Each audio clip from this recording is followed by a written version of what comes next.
So I've figured out how to design wing structures so that it can be 3D printed in vase mode, and I'm just printing a low resolution wing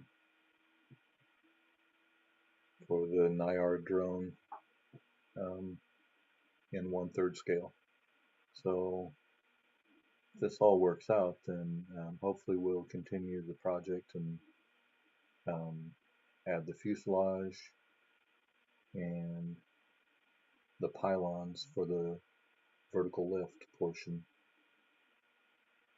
and we'll be able to use this in the Manufacturing Innovation Center as the demo.